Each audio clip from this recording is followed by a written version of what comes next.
بریم به این نقطه دارک در تاریخ. تو 1300 سال پیش، حدود 200 سالی بود از حمله اسکندر گذشته بود.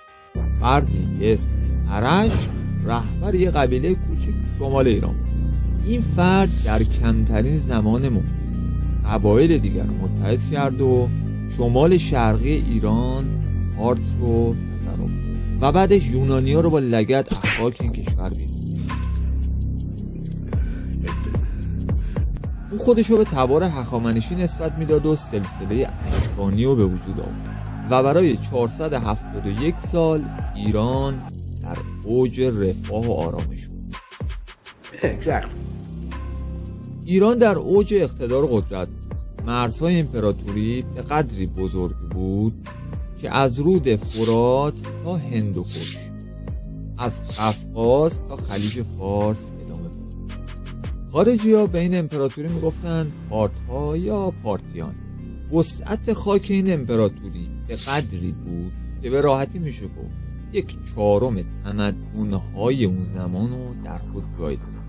یکی از شاهکارترین کاراشون هم در سال 53 قبل میلاد بود.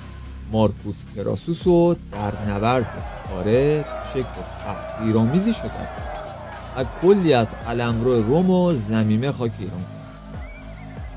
و خب دستاوردهای دیگه‌ای داشتن مثل احیای جشن‌های ایرانیان و اختراعات جالب و عجیب غریب شده. مثلا نگاه کنین این باتری باستانی که مال دوره اشکانی تو شهر تیسفون پیدا شده.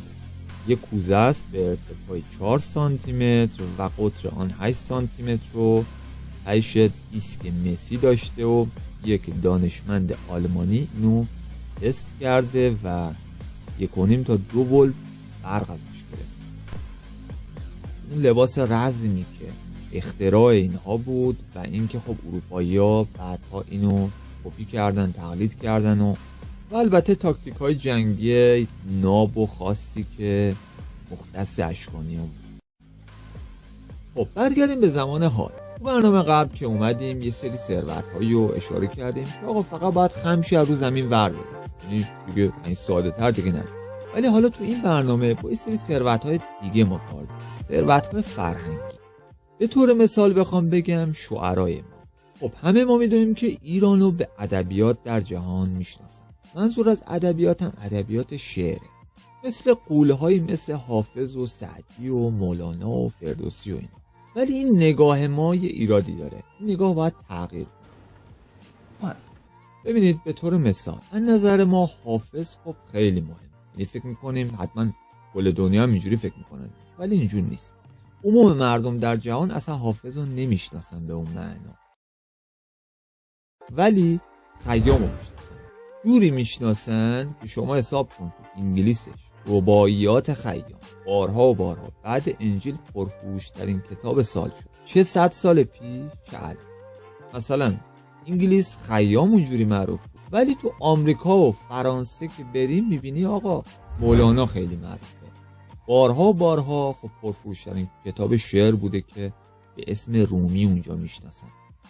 خب حالا جالب اینجاست که مثلا برای کتاب رباعیات خیام خود ما ایرانی‌ها هیچ نقشی نداشتیم که اینو گسترش بدیم.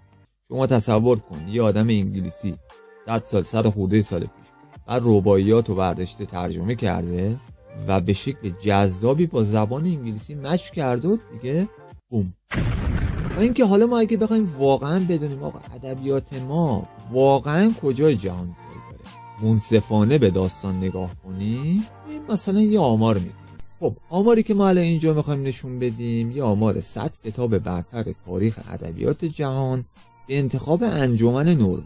کشورها رو زده یونان، هند، یونان، بله ایران با کتاب 1001 شب، ایران با بوستان، ایران مثنوی معنوی، ایسلند، ایتالیا، انگلیس و کشورهای دیگه. ملاحظه میکنید که کشورها 200 کشور نیست، یعنی مثلا نگاه کنید میبینی کلا 10-15 تا کشور عناوینی داشته باشن خودشون. خب نشون میده که ما جز 10 قول برتر ادبیات جهان جایی داریم. و البته اکثر این افتخارات خب همه مال قدیمه، مال سده‌های خیلی قبل.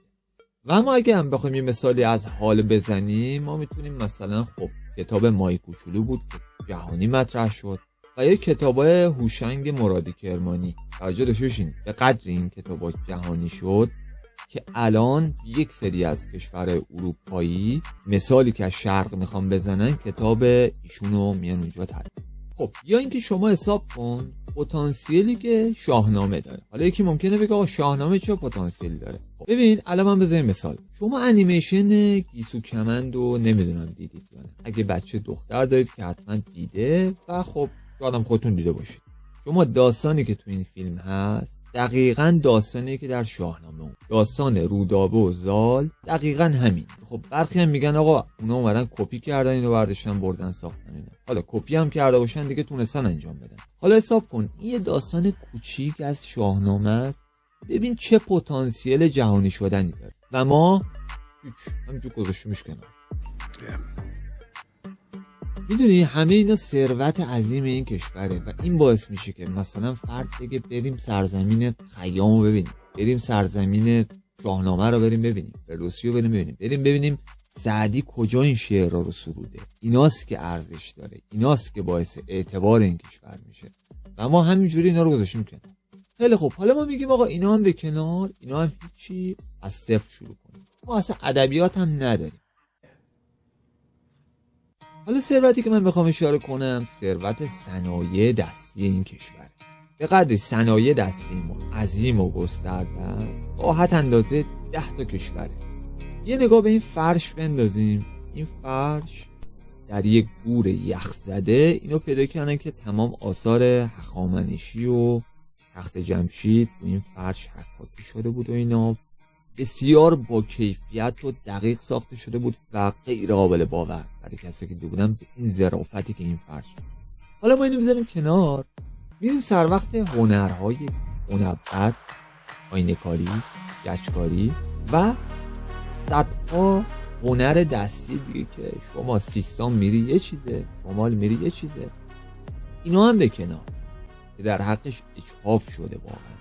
حالا یه مثال بخوام بزنم، شهر لاله‌جین. شما شهر لاله‌جین که الان پایتخت سفال جهان شناخته شده به تازگی، سالها اینا تصور کن با خاک دیگه انتهای چیزی که بتونی تصور کنی با خاک و اینا ساختن.